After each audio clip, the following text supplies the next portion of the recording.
Hi, everybody. Welcome to the Hallmarkies podcast. I'm so excited today to bring you a very special interview. This is a bonus interview. It's one of our off network interviews that we're doing with the director of the upcoming movie, The Other Side of Heaven 2. Mitch Davis is here, and I'm really excited to get a chance to talk to you. Thanks so much for coming on the podcast. Hey, thanks for having me. I'm glad to be an honorary Hallmarkie. Yes, this is so exciting. So what we like to do with our podcasts and our interviews is to give our guests a chance, introduce yourself and tell us what inspired you to become a director. Wow. Well, my name is Mitch Davis. I'm the oldest of 7 kids, raised in Southern California. I grew up wanting to be a sports writer for my local newspaper, and then had a chance to be a missionary in South America. Back in 1977, I was in Argentina, and I had sort of a kind of, I guess you call it a spiritual experience one day where I just felt really strongly impressed that someday I needed to make a movie about the missionary experience. Because for me, that experience was just really transformative. It took this kind of sheltered, selfish kid from an upper middle class lifestyle in California to places of great poverty and in some cases tragedy and difficulty. And yet I just learned to love these people so much, and they in turn loved me back. And I just thought, wow, someday you got to tell that story to the planet. And so now I've made not one, but 2 movies about it. First of which was a Disney distributed hit film back in the year 2000 that starred none other than Anne Hathaway. So I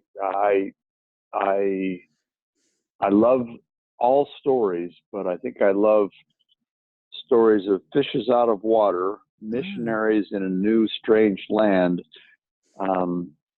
crossing barriers and cultures and learning to love like we can only really, it's just no better thing to do than to love a stranger and have that stranger become your part of your family. Mm-hmm.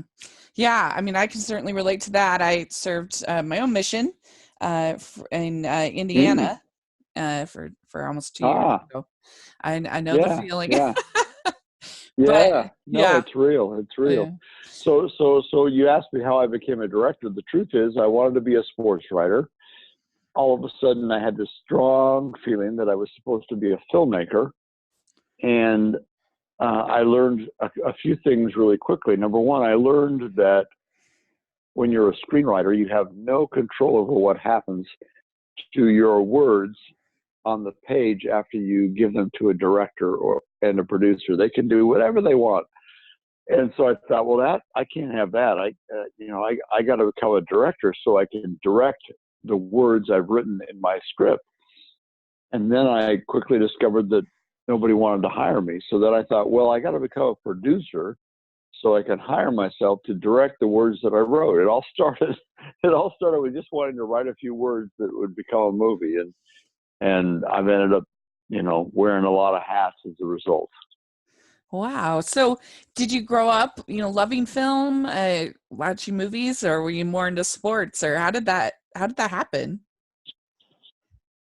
I think that I don't think I was really an unusually connected film buff. I saw a few movies. I went to the drive-in with my folks on, once a week, and I mean, I saw movies, but I was not a pop culture maven.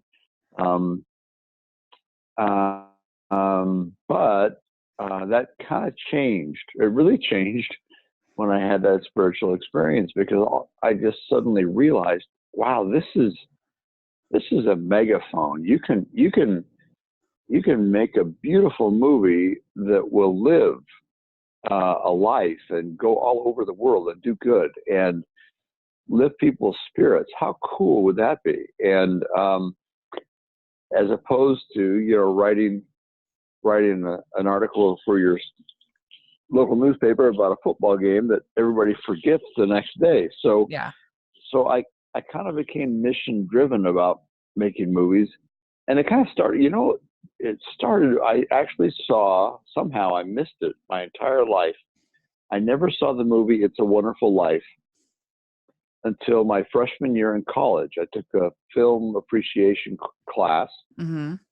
and that was the period of my life, and I was just kind of trying to figure out what my life was going to be about. And I saw that movie about this man who led a small life and yet changed an entire community of people. And it really affected me. It wasn't like I'd seen a movie. It was like I'd received a letter from God. I mean, I just, wow. I spent like 3 days walking around my college campus, picking up litter and opening doors for people because I just wanted to be a better person. And after that experience, that contributed to my passion. And it really is a passion now to make a few movies that matter, because holy cow, you can go into a theater and, be assaulted by images that are vile and dark and repulsive and frightening, Uh-huh. or you can go into a theater and be uplifted and become overjoyed and encouraged. And I just really want to do the latter.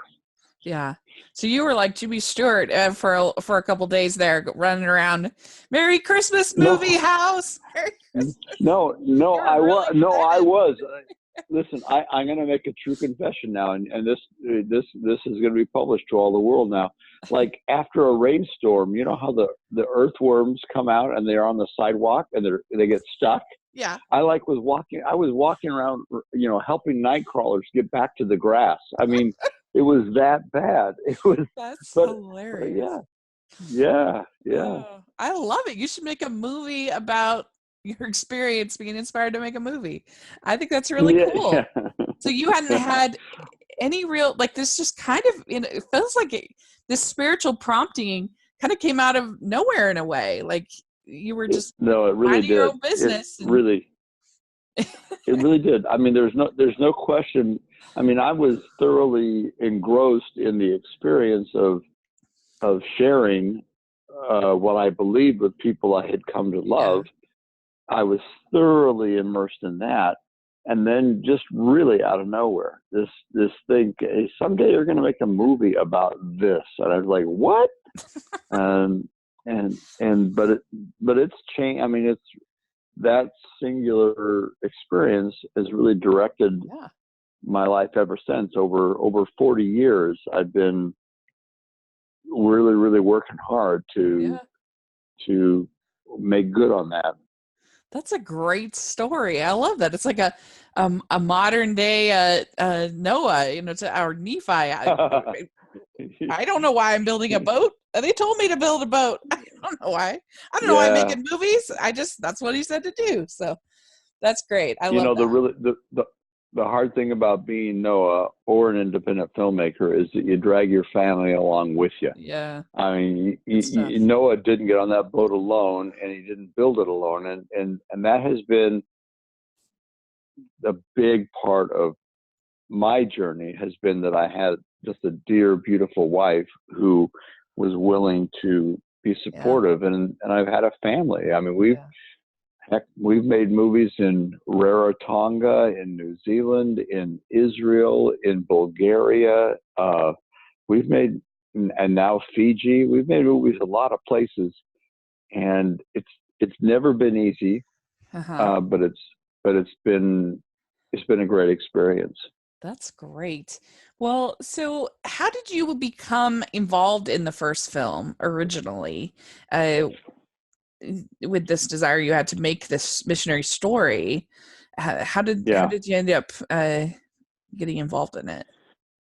So I, a guy who doesn't know a dang thing about making movies and is not related to Clint Eastwood or Robert Redford, I had no way to figure. I just had no connectivity to Hollywood, so I figured out that film school was probably my best shot, and uh, so I applied to a bunch of film schools throughout the U.S. and the only one I was accepted to was the number one film school in the world at the time, and I think it probably still is. It was a USC film school, and fresh on the heels of George Lucas and Ron Howard, and just a long list of really accomplished filmmakers. I showed up, and I didn't have a clue what I was doing, but I got in, and I began to compete and learned a lot of great things, met a lot of great people. And at the end of the semester, there was an internship offered at Disney. There was a competition at the school. Submit your application to get an internship at Disney. And so I don't know, a couple hundred of us competed, and 5 of us got sent over to Disney, and they interviewed 2 of us, and they took me, and I was just so fortunate to get that gig. And I showed up my first day. I really had no idea what the internship was going to be. I just thought, well, I get to be on the Disney lot, and that's cool. So I would have shined shoes to be there.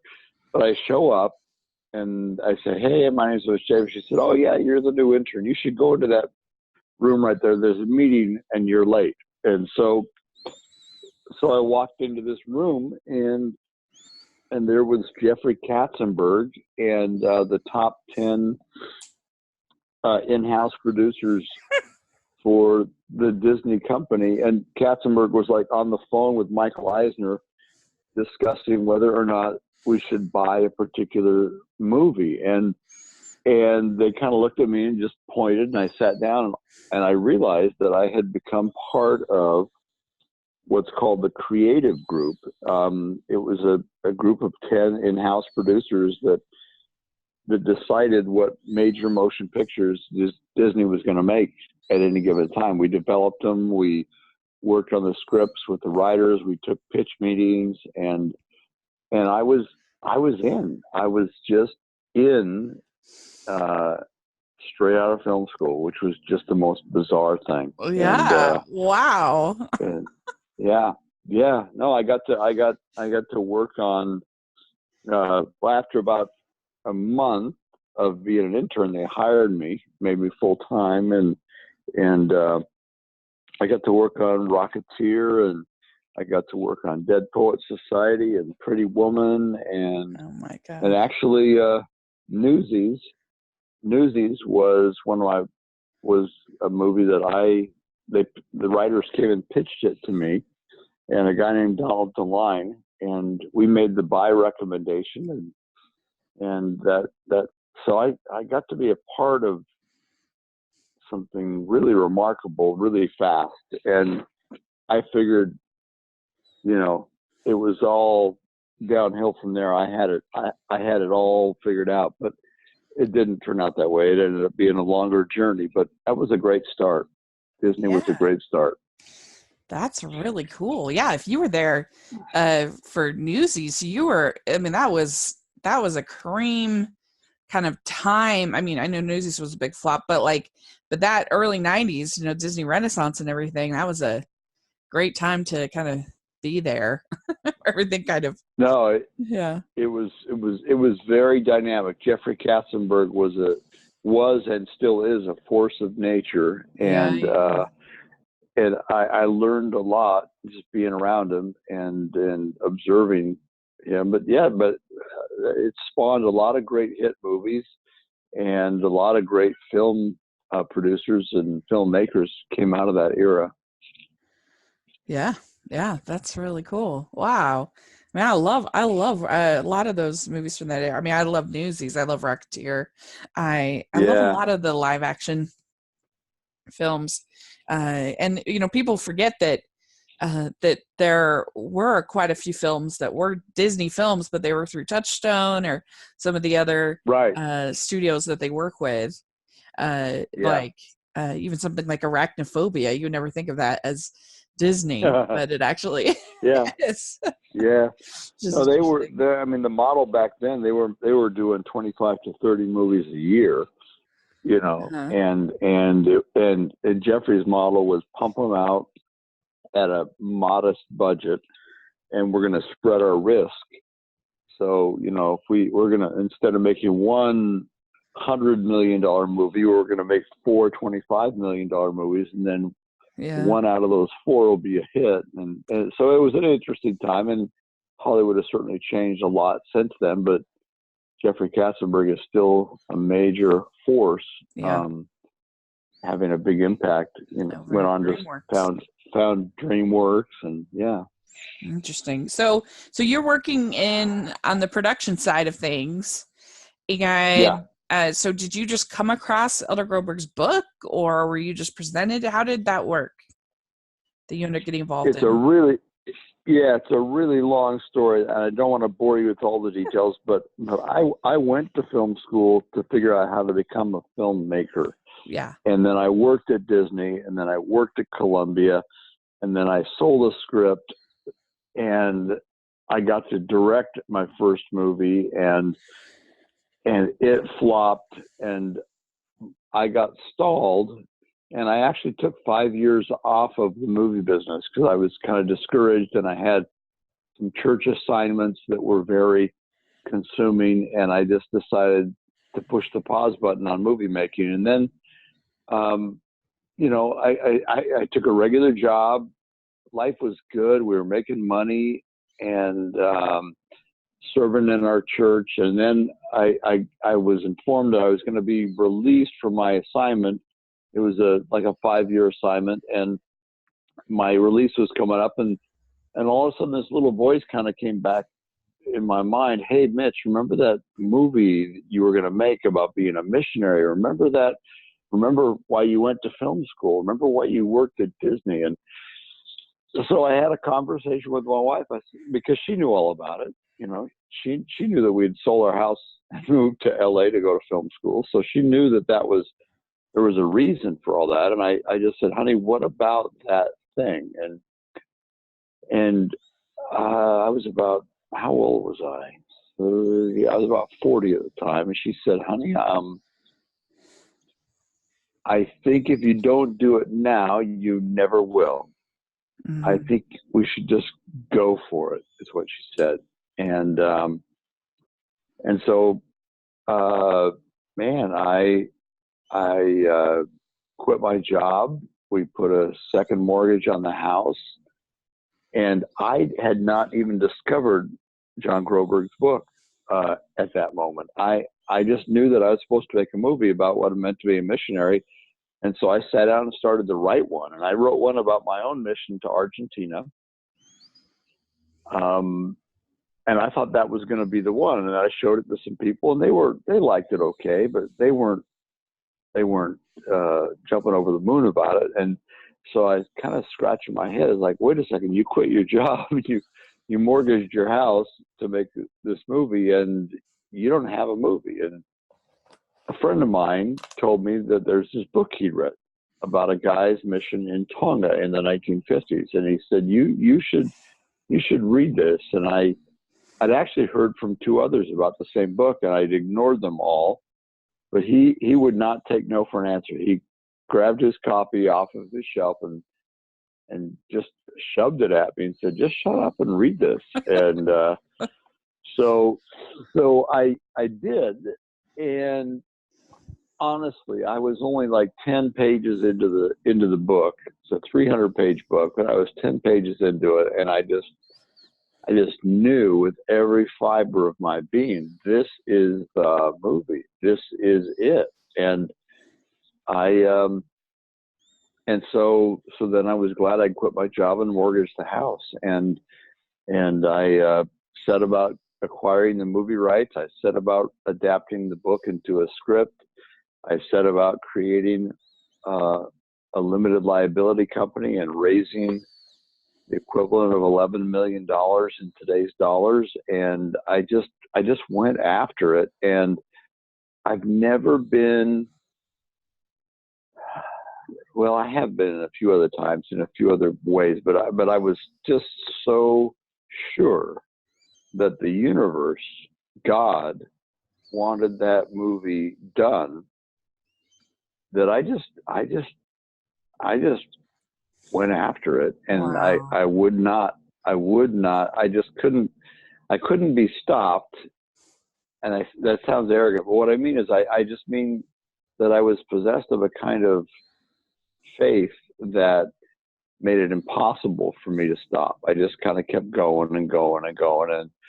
And I had actually written the script, two drafts of the script, and created a company and raised a couple $1 million before I even got the movie rights from the book, because it took like 6-8 months to negotiate for the movie rights.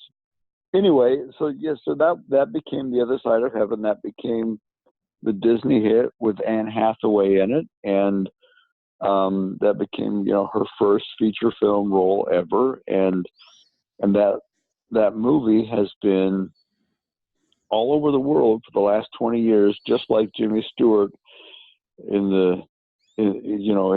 walking the streets of his little town doing good. It's just been this good-natured, uplifting, friendly film that has lifted hearts and brightened minds, and I'm just so excited about that, and grateful for it. That's And great. I'm so which is why I'm so passionate about this sequel, Yeah. that I hope it'll be given the chance to do the same thing. Very cool. Yeah, that's great. I admire you. Just going for it. You get that inspiration. You don't doubt. I mean, I'm sure you had your moments, but still you did it. That's Oh, impressive. That's impressive. well, you should admire my wife. That's who you should admire, and you should you should feel sorry for her. No, it was. But that movie, you can still see The Other Side of Heaven. It's on Amazon Prime, and Yeah. other video on demand sites. It's just a PG rated, thoughtful, sweet film that really, really belongs on the Hallmark channel. But it's never been there. So if any executives from Hallmark are listening right now, I hope they Yeah. will call me and Yeah. we'll make a deal. There you go. Make that happen. So, yeah, did you? I assume that you got to meet Elder Groberg probably many times, Oh but yeah, early on, yeah. how involved was he, or was he involved at all, or what was that like, sort of adapting his story? Yeah. So when I contacted the publisher and said, "Hey, I want to make a movie out of this book," first of all, they were stunned. The book was kind of a religious themed um, series of sermons about Elder Groberg's missionary service in Tonga in the 1950s, and there had never been a movie made on this general topic before ever. Missionary movies were not the bomb, especially faith promoting missionary movies. So once they realized I was serious, they said, well, yeah, we do hold the movie rights and we're willing to consider selling them to you. But Elder Groberg, who wrote this book, we really would like you to meet with him and have his personal approval before we proceed any further. If he doesn't feel good about this, then we won't do it. And so they arranged a meeting for me with him. And I didn't know him at all. He didn't know me at all. We had no friends or family in common. I just went to his office and told him I had this vision, and I felt that his book was a part of it.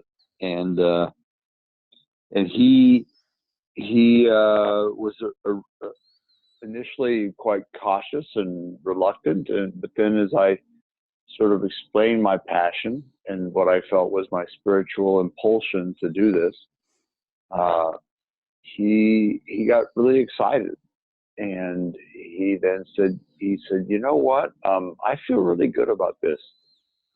But here comes the hard part. Now you got to talk to my wife. And he said, he said, Jean is a very private person, and she does not like this idea at all. This is our family story and our love story, and you're going to have to really. Would you be willing to come to my house and meet with my wife? And so I did. I met with John and Jean, and I met with them a few times before they finally said yes. And then they just really trusted me.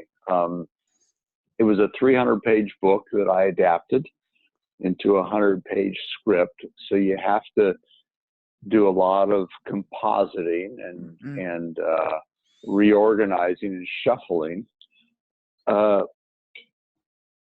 they never saw the movie until its premiere, and they never demanded to see it. They just really trusted me, and that was a beautiful experience. And I think that they were happy with the result, and they felt that the movie did a lot of good, and so they were actually much more anxious for the sequel to be made than I was. I resisted making the sequel for a long time, but they always had a vision of it. Very cool. Wow, that's great. So how did you end up casting Christopher as the lead in the film? How did that kind of come about? Christopher Gorham, what a dear, good man. I tell you, we hired the former director of casting for Disney. Her name was Gretchen Rennell Court, to cast this movie. And she worked for months. I mean, she was in New York and Chicago and LA seeing people. And I spent weeks and weeks watching her best gets. And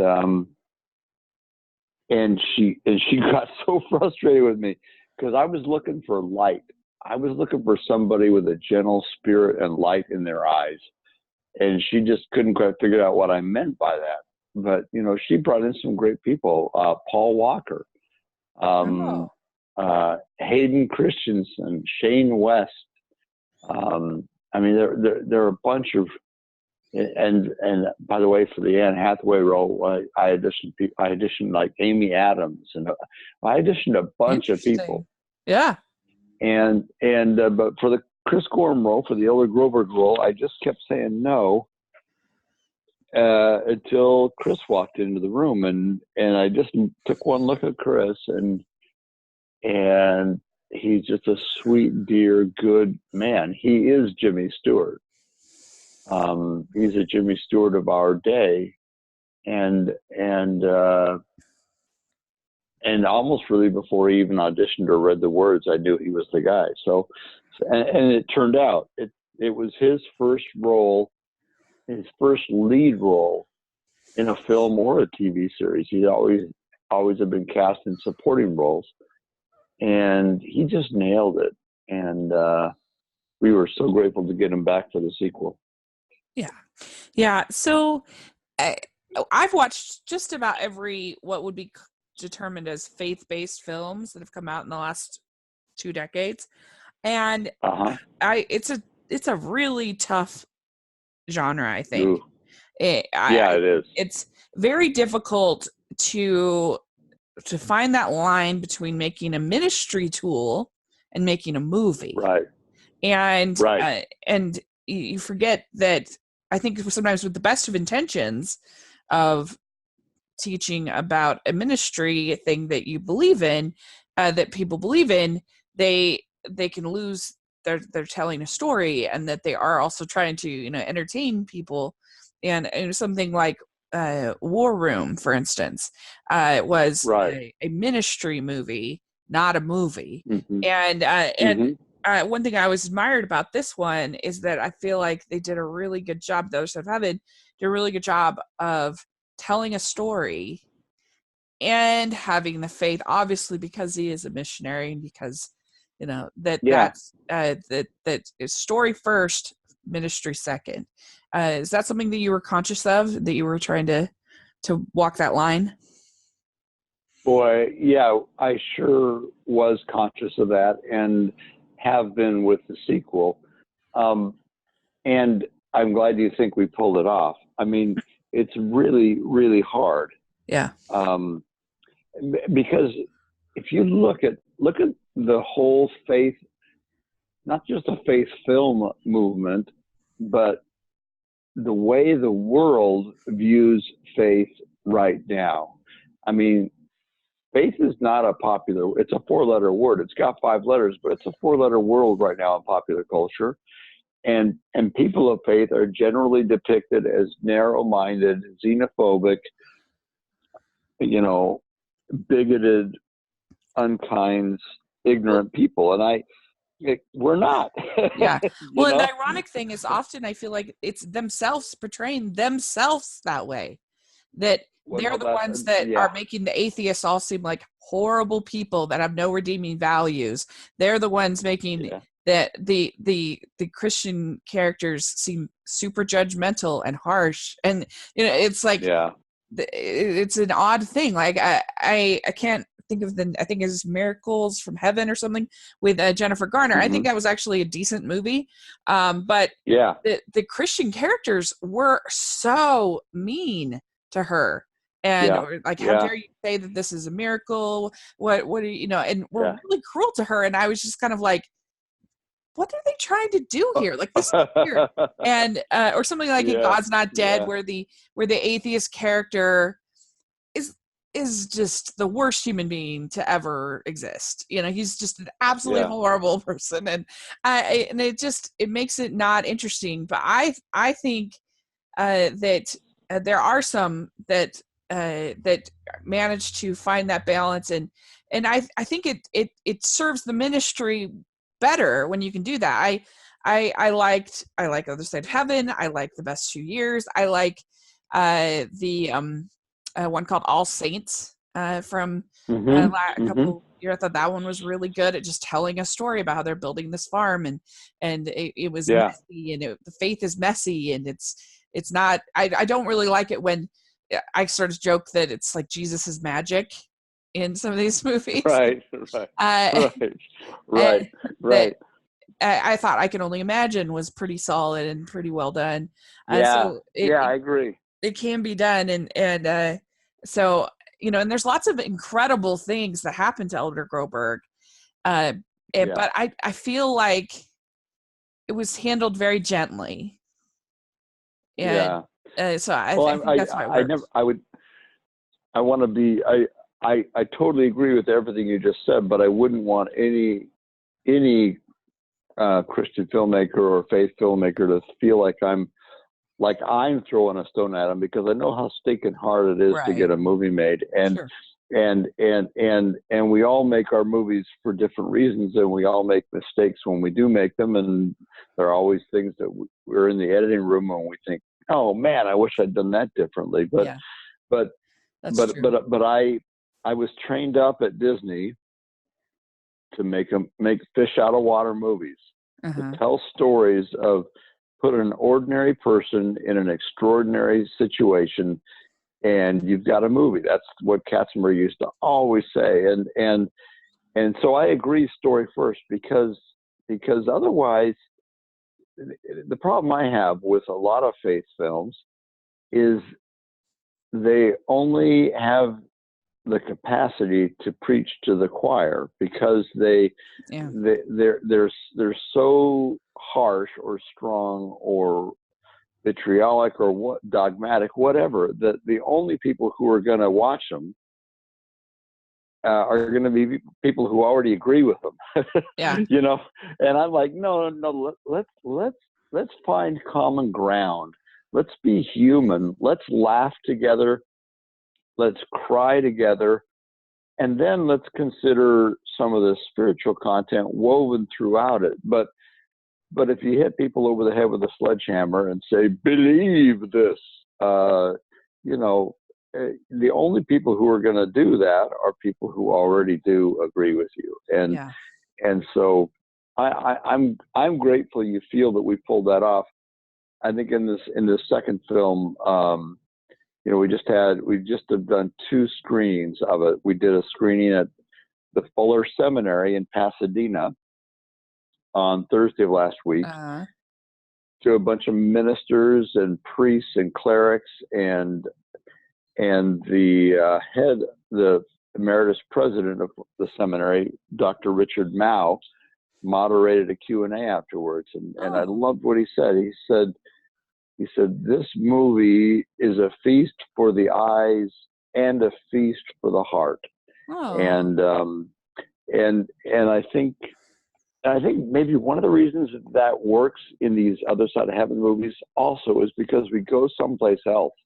We don't set these movies are not set in, you know, in Arizona in 2019. They're set in yeah, Tonga right. in the 1950s and the 1960s, and so you kind of get you're able to take a little bit of the edge off, and Tongans are spiritual people, so you you don't, and they're gentle, loving, unconditionally loving people. So you kind of just get a little bit of South Pacific breeze blowing through Yeah, your spiritual yeah. films. Very cool.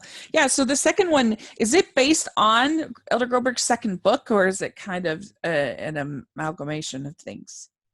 No, it's the same. So what happened? Elder Goldberg served as a young man missionary, 19 to 21, between 54 and 57. He was, alone on these Tongan Islands as a young missionary. And that's when he fell in love with the Anne Hathaway character, Jean Groberg, through his letters, Through the letters, went yeah. home and married her. So that's the end of the first mission. Then what happened is he was sent back only 9 years later with his now wife, Jean Groberg, and their 5 young daughters to be the mission president over the same mission that he'd been a part of. So as a 31-year-old man with a wife and 5 daughters, he goes back to Tonga to be the mission president, and has a similarly harrowing and inspiring and comical set of experiences, only this time his wife and daughters are in tow, so it's all kind of multiplied and magnified by their involvement in his second mission to Tonga. Wow. So what was that like, kind of going back and getting Christopher back, and just being back doing another Other Side of Heaven movie? It was, number one, it was the hardest thing I've ever done. Hmm. And number two, I think it was the best thing I've ever done. And number three, it was the hardest thing I've ever done. Number four, it was the hardest. It was so hard. This movie was hard, but it was beautiful and rich. And getting Chris back, and then getting a number of the actors from the first film back to come up from New Zealand, those things made it a really beautiful experience. But this movie, you have child actors, you have animal actors, you have a boat on the open ocean with stunts going on, and it was a big undertaking, and we had adversity. We had 2 cyclones hit our movie, Oh my gosh. and and and and I 2 days before I traveled to Fiji to start shooting the film, actually 3 days, I had a skiing accident, and I blew out a shoulder. I dislocated it, broke it, and tore the rotator cuff, and I had bone shrapnel throughout my shoulder socket, and Wow. they wanted to do surgery, and I said, yeah, but I've got to leave in 3 days. And they said, for what? And I told them, and they said, well, you need to postpone. I said, I can't postpone. I've got a crew and cast waiting down there. And they said, what? I said, can I do the surgery when I come back? They said, sure, but you're gonna really be in a lot of pain. So I made the whole film with my right shoulder just in a lot of pain, and so I honestly I don't know how hard the movie would have been without that constant pain, but that was a part of it. I was living on painkillers, living on the edge, getting hit by cyclones, and making a really hard movie, but with a lot of great people, an amazing crew, an amazing cast. We had a really we had a it's a miracle that nobody died, and it's a miracle that that the movie's complete, and that when people see it in theaters, they don't know how hard it was. They Yeah, just yeah. know, wow, that's a fun little movie. That's great. What's the message that you hope people will gain from watching this movie, whether they're Latter-day Saints or not, or and maybe not even of faith? What do you think they can gain from watching the film? I think I really, really hope a lot of people of all faiths and of no faith will see the film. Um, it's it's not um, a Mormon movie, Right. for lack of a better expression. It's a movie about Methodists and Catholics and a few Mormons on an island, uh, who learn to love and trust each other through a series of heroic and miraculous circumstances. They're forced to face. They're forced to face um, their doubts, their fears, and overcome their mistrust of each other. I mean, you've got think about the movie opens actually with Martin Luther King's "I Have a Dream" speech. Elder Groberg was, living in Idaho Falls, the whitest town in America at the time, probably, when Martin Luther King gave the "I Have a Dream" speech on the National Mall to 200,000 civil rights activists. And at about the same time, he received a mission call to go to a kingdom where nobody spoke English, everybody had a different skin color, and most people were not of his faith. And so the kind of the theme of the movie is overcoming those barriers, racial barriers, barriers of creed and color and denomination, um, to come to be what we really are, which is all God's children, and to love each other without boundaries, without brands. That's and if you think about it, that's what the first movie was about too. Elder Groberg shows up on this island, and he doesn't belong there. He doesn't look like them. He doesn't talk like them. And he learns from them, and they learn to love him because of the sacrifices he makes for them. And in the end, the Methodist minister in the first movie gives his last bit of food to Elder Groberg to save his life, Yeah. after a storm destroys their food source. That movie, it's kind of the same thing, only this time he's got a wife and 5 daughters along for the ride, whose lives are also imperiled, and the entire Tongan nation, of all denominations, rally around the Groberg family and help them through difficult circumstances. And it's just a beautiful adventure and a beautiful, uplifting tale. It's true. I love telling true stories. Yeah. It really happened.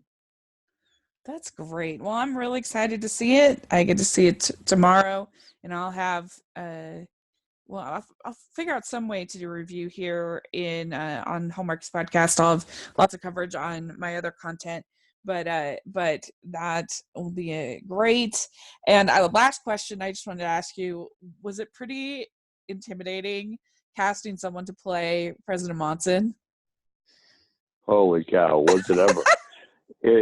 It was like, how do you do that? But this guy showed up, and I thought it was Thomas S. Monson. I'm like, Gosh. where did you come from? His spirit, his demeanor, his jovial personality, and light. He just has a lot of light in him. It was just the minute he walked in, it was the same thing as casting Chris Gorman. It's like, okay, cancel the rest of our interviews because he's the guy. Yeah. It's new. Yeah. And it was a lot of fun. I do want to say one thing. This movie's rated PG-13. I do not want any Hallmarkie anywhere on the planet to be scared by that. Oh, okay, good. Every time I've shown the movie, there have been 3 and 5-year-olds in the audience, and they have been fine. There's one scene in which a guy gets beaten up by his drunk uncle, and the beat up scene is pretty intense. And so the MPAA, they called us. They said, we know you want a PG rating, and we think this movie is a G to PG movie in all respects, except that one scene when he hits him in the face and, he bleeds from his mouth. We just can't. So it's a completely tame film. And nobody should be afraid to take their kids or afraid that their spirit is going to somehow be offended. It's just the way the ball bounced, but it's the same kind of movie as the first. Oh, good. Okay. Well, that's good clarification. Well, congratulations on finishing the film, and thank you so much for taking the time to talk with us. This was really fun. Rachel, you're a fun person. I cannot wait to see you at the premiere. Yeah, it's going to be great. Well, do you have any social media that you'd like to share, or for the movie, people can? Is there any? Yeah. Everywhere. That's the other thing. This movie is not just going to be in Utah and Arizona. It's going to be released nationwide this Friday, the 28th, on over 200 screens. So go to our website, othersideofheavenmovie.com. Yeah. /tickets.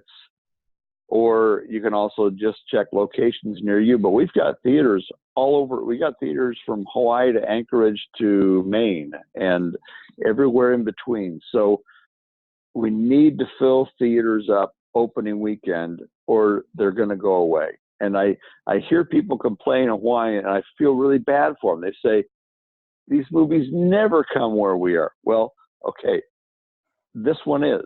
Yeah. And it's only going to stay where you are. It's only going to stay in Augusta, Maine, or in, Santa Rosa, California, or Omaha, Nebraska, if people show up on opening weekend. They can't say, oh, I'll see it the second or the third or the fourth weekend. There's not going to be a second, third, or fourth weekend unless people show up in mass Friday and Saturday. And if you're a progressive Mormon, Sunday. Or Monday night. That's we got to fill the theaters, or it'll just be like all the others where it shows opens on 10 screens in Utah and that's it.